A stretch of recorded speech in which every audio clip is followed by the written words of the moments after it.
আজকে একটা খুব অবাক কাণ্ড যে নির্বাচনের দিন গণভোট হলে জেনোসাইড হতে পারে। জামাতের আমির এমন একটা হুঁশিয়ারি দিচ্ছেন। জেনোসাইড তো মানে ভয়ঙ্কর ব্যাপার, একটা রক্তপাত, একটা মানে সর্বোচ্চ একটা যেই দাঙ্গা হাঙ্গামা হয় তার নামই তো জেনোসাইড জানি। তো তেমনটা কেন হবে? কি এমন একটা পরিস্থিতি? দর্শক, আজকে দেখলাম যে নির্বাচন কমিশনকে সরকার বলছে যে ওই নির্বাচনের দিন যাতে গণভোট হয় সেই ব্যবস্থা নিতে। কিন্তু জামাতের আমির শফিকুর রহমান পরিষ্কারভাবে বলছেন নির্বাচনের দিন গণভোট চাই না, নির্বাচনের দিন গণভোট হলে জেনোসাইড হওয়ার সম্ভাবনা আছে। তিনি বলছেন ফেব্রুয়ারিতে নির্বাচনের লেভেল প্লেইং ফিল্ড নেই, সেটা আমাদের তৈরি করতে হবে। তার মানে কতগুলো সমস্যা দেখেন। এক হলো নির্বাচনের দিন গণভোট হলে জেনোসাইডের সম্ভাবনা আছে, আবার নির্বাচনের লেভেল প্লেইং ফিল্ড নেই।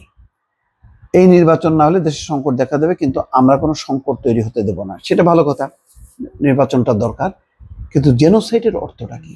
এই কথার অর্থ হলো এই যে গণভোটটা গুরুত্ব কমে যাচ্ছে। আমি যেটা বুঝি, নির্বাচনের দিন গণভোট হলে ওই জামাতের যারা প্রার্থী তারাও কিন্তু তাদের মনোযোগ থাকবে হলো তাদের প্রার্থী বিজয়ের ব্যাপারে। ওই গণভোটে ভোট দেওয়ার জন্য ওই ভোটাররা উৎসাহিত হবে না। অল্প সংখ্যক যারা সচেতন, হয়তো শহর অঞ্চলে কিছু হইতে পারে, কিন্তু বাকিটা হবে না।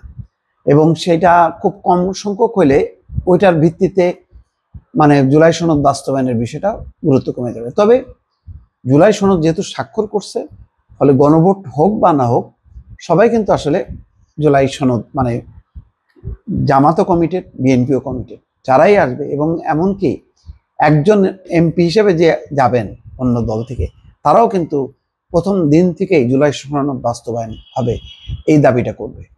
তাহলে গণভোট না হইলে মানে গণভোট হইলে কেন জেনোসাইড হবে? কেন এই শঙ্কাটা ব্যক্ত করছেন?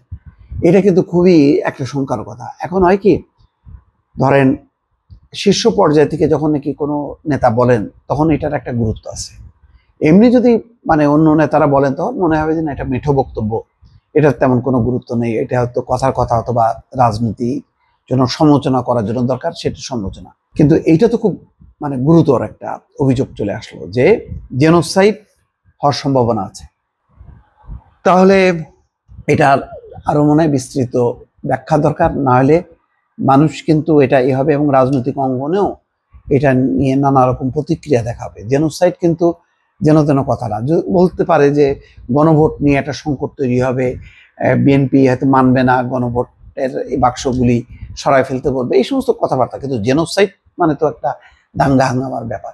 এই সংখ্যাটা কেন করছেন এটার ব্যাপারে উনি তার পরের লাইনগুলি আমি যা দেখতেছি যে আর কোনো ব্যাখ্যা দেননি, শুধু বলছেন জেনোসাইডের সম্ভাবনা আছে। তো কেন সেই তার কিন্তু ব্যাখ্যা দিলেন না। যেই শব্দটা বললেন, শব্দটার অর্থটা অনেক ভারী, কিন্তু তার কোনো ব্যাখ্যা না থাকাতে একটা রাজনৈতিক অঙ্গনে এটার একটা মিশ্র প্রতিক্রিয়া হবে। আর যেহেতু মানে নির্বাচন কমিশন আজকেই নির্দেশ পেয়েছে সরকারের কাছ থেকে গণভোটের ব্যবস্থা করার জন্য, ঠিক সেই সময় আবার জামাতের আমির যখন বলছেন জেনোসাইড হবে, কথাটা কিন্তু খুব গুরুত্বপূর্ণ। দর্শক।